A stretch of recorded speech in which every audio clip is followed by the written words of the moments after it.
మంచు విష్ణు కీలక పాత్రలో ముఖేష్ కుమార్ సింగ్ దర్శకత్వంలో రూపొందిన కన్నప్ప చిత్రం త్వరలో విడుదలకు సిద్ధమైంది. ఈ చిత్రంపై మంచు విష్ణు భారీగా ఆశలు పెట్టుకున్నారు. అయితే తాజాగా కన్నప్ప చిత్ర యూనిట్కు బిగ్ షాక్ తగిలింది. కన్నప్ప మూవీకి సంబంధించిన విలువైన సమాచారంతో కూడిన హార్డ్ డ్రైవ్ కనిపించకుండా పోయినట్లు తెలుస్తుంది. కన్నప్ప చిత్రానికి సంబంధించిన హార్డ్ డ్రైవ్ను కొందరు వ్యక్తులు అనుమతి లేకుండా తీసుకెళ్లారని ఎగ్జిక్యూటివ్ ప్రొడ్యూసర్ పోలీసులకు ఫిర్యాదు చేశారు. ఇందుకు సంబంధించి ఫిల్మ్ నగర్ పోలీసులు దర్యాప్తు చేపట్టారు. వివరాల్లోకి వెళ్తే కన్నప్ప సినిమాకు సంబంధించి ముంబైలోని ఓ విఎఫ్ఎక్స్ సంస్థ కొన్ని విఎఫ్ఎక్స్ ఎఫెక్ట్స్ రూపొందించింది.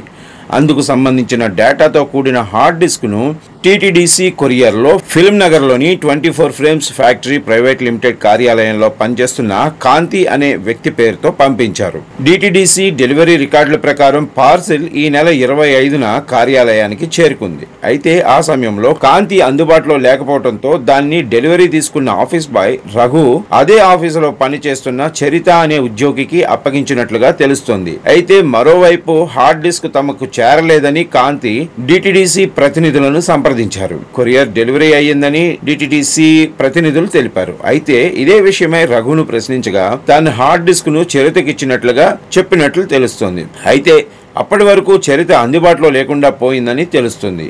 ఈ క్రమంలోనే 24 ఫ్రేమ్స్ ఫ్యాక్టరీ ప్రైవేట్ లిమిటెడ్ కు చెందిన రెడ్డి విజయ్ కుమార్ ఫిల్మ్ నగర్ పోలీసులను ఆశ్రయించారు. కొందరు వ్యక్తుల మార్గదర్శకత్వంలో చరిత, రఘు తదితరులు సినిమాకు సంబంధించిన కీలక డేటా ఉన్న హార్డ్ డ్రైవ్ ను మాయం చేశారని ఫిర్యాదు చేశారు. ఇందులో కన్నప్ప చిత్రానికి సంబంధించిన కీలకమైన డేటా ఉందని రెడ్డి విజయ్ కుమార్ తెలిపారు. ఈ కంటెంట్ ను లీక్ చేసినా, డిలీట్ చేసినా తమ సంస్థకు భారీ నష్టం జరిగే అవకాశం ఉంటుందని చెప్పారు. వీలైనంత త్వరగా హార్డ్ డ్రైవ్ ను రికవరీ చేసి తమకు అప్పగించాలని ఆయన పోలీసులను కోరారు. దీంతో పోలీసులు ప్రస్తుతం దర్యాప్తు చేపట్టారు.